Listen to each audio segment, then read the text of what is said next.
یہ خوفناک واقعہ گاؤں کے ایک زمیندار کے ساتھ پیش آیا۔ اس کی زمین بڑی نہر کے بالکل ساتھ ہے اور وہ صادق آباد میں رہتا ہے۔ اس کی کہانی اسی کی زبانی سنیے۔ میرا نام سلیم ہے اور میری زمین کا کچھ رقبہ گاؤں کی نہر کے ساتھ لگتا ہے۔ میں نے اس رقبے کو باقاعدہ فارم ہاؤس کی شکل دی ہوئی ہے۔ اس فارم ہاؤس کے اندر چند ایکڑ میں گاجر، مولی، پالک وغیرہ کاشت کر رکھی ہے۔ فارم ہاؤس کے بالکل ساتھ بیری کا بہت پرانا درخت ہے اور وہ درخت میرے دادا نے 40 سال پہلے لگایا تھا۔ اس درخت کے نیچے جاؤ تو دن کے وقت بھی خوف آتا ہے۔ کچھ دن پہلے میں اپنے فارم ہاؤس کا چکر لگانے گیا تو وہاں بیری کے درخت کے نیچے خون کے کچھ چھینٹے دیکھے۔ میں سمجھا کہ رات کو کوئی جانور لڑ پڑے ہوں گے اور ان کا خون نکل کر گرا ہوگا۔ پھر یہ روزانہ کا معمول بن گیا۔ جب بھی میں اس درخت کے نیچے جاتا وہاں تازہ خون کے قطرے گرے ہوئے ہوتے۔ بار بار یہ ماجرا دیکھ کر میں تو پریشان ہو گیا۔ میں نے بیری کے درخت کا اچھی طرح جائزہ لیا لیکن وہاں کچھ بھی انوکھا نہیں تھا۔ سب کچھ معمول کے مطابق تھا۔ میں دن کو بار بار فارم ہاؤس پر چکر لگانے لگا لیکن وہاں کچھ دکھائی نہ دیتا۔ میں یہ سمجھا کہ کوئی مجھے ڈرانے کے لیے شرارت کر رہا ہے۔ پھر ایک دن میں گاؤں کے کھوجی کے پاس جا پہنچا۔ میں نے ساری بات اس سے بتائی تو اس نے کہا کہ یہ تو کوئی مسئلہ ہی نہیں ہے، ابھی چلتے ہیں اور کھرا ڈھونڈ نکالتے ہیں کہ وہاں کون آتا ہے۔ کھوجی میرے ساتھ فارم ہاؤس چلا آیا اور آدھا گھنٹہ سر کھپانے کے بعد بولا کہ انسان تو انسان، کسی جانور کے بھی پاؤں کے نشان نہیں ہے، تم کو کوئی غلط فہمی ہوئی ہوگی۔ کھوجی تو واپس چلا گیا لیکن مجھے نئی سوچوں میں ڈال گیا۔ یہ سب میں اپنی آنکھوں سے دیکھتا تھا اور یہ کوئی غلط فہمی نہیں تھی۔ بس اس رات میں نے فارم ہاؤس میں چھپ کر شرارت کرنے والے کو پکڑنے کا فیصلہ کر لیا۔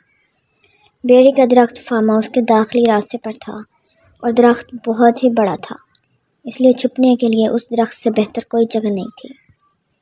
چاند کی 12 تاریخ تھی لیکن اس رات معمول سے زیادہ روشنی تھی۔ میں گھر سے نکلا اور فارم ہاؤس کی جانب چل پڑا۔ سردی سے بچنے کے لیے میں نے جیکٹ پہن رکھی تھی اور ایک لائٹر کے علاوہ میرے پاس کچھ بھی نہیں تھا۔ وہ لائٹر میں اپنے پاس اس لیے رکھتا تھا کہ کبھی آگ جلانے کی ضرورت پیش آ جاتی تھی۔ لائٹر کے پیچھے ایک چھوٹی لائٹ بھی تھی جو اندھیرے میں روشنی کرنے کا کام آتی تھی۔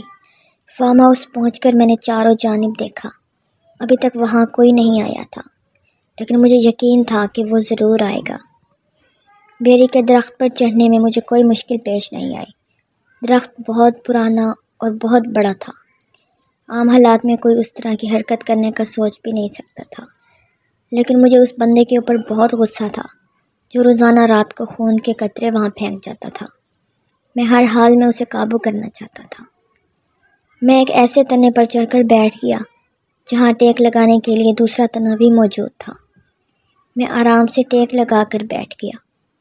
چاند کی روشنی یوں تو ہر سو پھیلی ہوئی تھی لیکن جہاں میں چھپا تھا وہاں کافی اندھیرا تھا۔ میں اندر سے ڈر بھی رہا تھا۔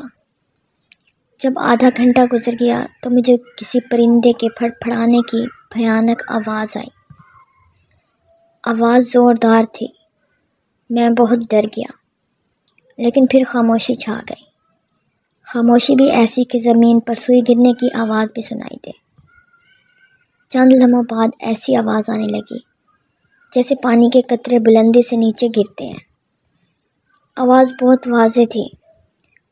پھر مجھے لگا میرے سر پر کچھ گر رہا ہے، گرم گرم اور بہتا ہوا۔ میں نے بالوں میں ہاتھ پھیرا تو میرا ہاتھ چکنا سا ہو گیا۔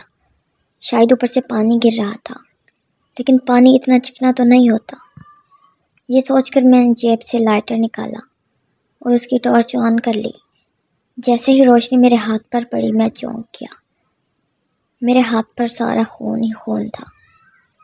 یہ وہی ہاتھ تھا جو میں نے ابھی بالوں میں پھیرا تھا۔ میں نے جلدی سے ہاتھ کو سونگھا تو شک کی گنجائش نہ رہی، وہ خون ہی تھا۔ میں نے جلدی سے لائٹر کی روشنی اوپر کی تو میں کانپ گیا۔ پتوں کے بیچ میں سے قطرہ قطرہ خون گر رہا تھا اور چند قطرے میرے چہرے پر بھی گرے۔ اور پھر ایسی آواز آئی جیسے کوئی چیخنا چاہتا ہو، لیکن اس کی آواز بند کر دی گئی، بس غوں غاں کی سمجھ آتی تھی۔ مجھے بزرگوں کی نصیحت یاد آئی کہ بیری کے درخت سے دور رہو، لیکن میں نے رات کے وقت بیری پر چڑھ کر بے وقوفی کی تھی۔ جب خون کے قطرے مسلسل گرے تو میں بہت ڈر گیا۔ میں نے آؤ دکھا نہ تاؤ بلندی سے نیچے چھلانگ لگا دی اور گھر کی جانب بھاگ پڑا۔ اب مجھے پیچھے سے پھڑپھڑاہٹ کی آوازیں سنائی دی۔ یوں لگتا تھا کہ بہت بڑا پرندہ ہے جو اپنے پروں کو زور زور سے ہلا رہا ہے۔ میں بھاگتا رہا اور گھر پہنچ کر سانس لی۔ گھر والے میری حالت دیکھ کر پریشان ہو گئے۔ میری جیکٹ پر جگہ جگہ خون کے نشان تھے۔ جب میں نے ان کو سارا قصہ سنایا تو انہوں نے مجھے ڈانٹا اور کہا کہ تم رات کو بیری کے درخت پر کیوں چڑھے تھے۔ اس رات مجھے خوف سے نیند نہیں آئی۔ اگلی صبح میں نے محلے کے چند لوگوں کو اکٹھا کیا، پھر ان کو ساتھ لے کر اپنے فارم ہاؤس چلا گیا۔ دن کی روشنی میں انسان کو خوف کم آتا تھا، اور ویسے بھی میرے ساتھ اب 5-6 لوگ اور بھی تھے۔ ہم نے بیری کے اس درخت کے نیچے جا کر دیکھا تو وہاں کچھ بھی نہیں تھا، البتہ خون کے کافی چھینٹے زمین پر پڑے ہوئے تھے۔ کچھ تو تازہ تھے۔ درخت کے اوپر بھی کچھ انوکھا نہیں تھا، سب کچھ معمول کے مطابق دکھائی دیتا تھا۔ مجھ سمیت تمام لوگ حیران تھے کہ یہ سب کیا ہو رہا ہے، خون کے قطرے آتے کہاں سے ہیں۔ رات کو جو کچھ میرے ساتھ ہوا تھا وہ بات میرے ذہن سے نکلتی ہی نہیں تھی۔ ہم 6 لوگوں نے اگلے کئی دن چھپ کر نگرانی کی، لیکن کوئی بندہ ہاتھ نہ آیا۔ جب بات سمجھ سے باہر ہونے لگی تو میں نے ایک عامل سے بات کرنے کا فیصلہ کیا، جو کہ دور ایک دوسرے گاؤں میں رہتا تھا۔ چند گھنٹے کا سفر کر کے میں اس عامل کے گھر پہنچا۔ اس نے توجہ سے میری بات سنی اور پھر مجھے انتظار کرنے کا کہا، اور خود آنکھیں بند کر کے حساب لگانے میں مصروف ہو گیا۔ تھوڑی دیر بعد اس نے آنکھیں کھولیں تو اس کی آنکھیں سرخ ہو رہی تھیں۔ میں نے پوچھا کہ عامل بابا، آپ کو کچھ پتہ چلا کہ یہ سب کیا ہو رہا ہے؟ عامل نے سر ہلایا اور کہنے لگا کہ تمہارے فارم ہاؤس پر جو بیری کا درخت ہے، اس پر ایک خونی ڈائن کا قبضہ ہے۔ وہ ڈائن ہی یہ سب کرتی ہے۔ عامل کی بات سن کر میں اندر تک ہل کر رہ گیا۔ پھر میں نے پوچھا کہ وہ ڈائن ایسا کیوں کرتی ہے اور میرے ساتھ اس کی کیا دشمنی ہے؟ عامل بابا نے جواب دیا کہ ڈائن کی تمہارے ساتھ کوئی دشمنی نہیں ہے۔ اگر دشمنی ہوتی تو اس رات تم بچ کر وہاں سے نہ آتے۔ میں نے عامل سے پوچھا کہ خون کے قطروں کا کیا ماجرا ہے آخر؟ عامل کہنے لگا کہ تم ان باتوں کو چھوڑ دو تو بہتر ہے۔ یہ سب کام اسی ڈائن کے ہیں جو پچھلے کچھ عرصے سے تمہارے فارم ہاؤس پر آئی ہے۔ وہ بیری کے درخت پر رہنے لگی ہے۔ بہتر یہی ہے کہ تم رات کے وقت کبھی اس درخت کے پاس نہ جانا۔ میں نے عامل سے کہا کہ یہ سب تو ٹھیک ہے، لیکن وہاں میری زمین ہے، میرا روز کا آنا جانا ہے، میں کب تک اس سے بچ کر رہوں گا؟ عامل نے کہا کہ میری بات غور سے سنو۔ تم ہر جمعرات کی شام کو گوشت کا صدقہ دیا کرو، صدقہ بلاؤں کو ٹال دیتا ہے۔ عامل نے مجھے صدقہ دینے کا طریقہ اچھی طرح سمجھا دیا اور ساتھ یہ بھی کہا کہ بھول کر بھی اس ڈائن کے ساتھ کوئی دشمنی نہ پالنا۔ وہ جب مناسب سمجھے گی تمہارے فارم ہاؤس سے واپس چلی جائے گی۔ میں بات کو سمجھ چکا تھا۔ پھر میں اپنے گاؤں واپس آ گیا۔ 2 دن بعد جب جمعرات آئی تو میں نے قصاب سے تھوڑا سا گوشت خریدا اور اپنے سر کے اوپر سے وار کر اپنے فارم ہاؤس میں پھینک دیا۔ یہ وہ جگہ تھی جہاں سے بیری کا وہ خوفناک درخت زیادہ دور نہیں تھا۔ پھر میں نے بلند آواز سے پکار کر کہا کہ اے خونی ڈائن، یہ تمہاری دعوت کا سامان ہے، اسے کھا لینا اور میرے فارم ہاؤس کا نقصان نہ کرنا۔ اتنا کہہ کر میں گھر کی جانب چل پڑا اور پیچھے مڑ کر بھی نہ دیکھا۔ مجھے اپنے پیچھے ایسی پھڑپھڑاہٹ سنائی دی جیسے کوئی بہت بڑا پرندہ درخت پر اڑ رہا ہو۔ یہ دوسری بار ہوا تھا۔ میں تھوڑا ڈر گیا، پیچھے مڑ کر دیکھنے لگا تو عامل کی نصیحت یاد آ گئی کہ پیچھے مڑ کر مت دیکھنا ورنہ نقصان اٹھاؤ گے۔ کچھ دیر بعد میں گھر پہنچ گیا۔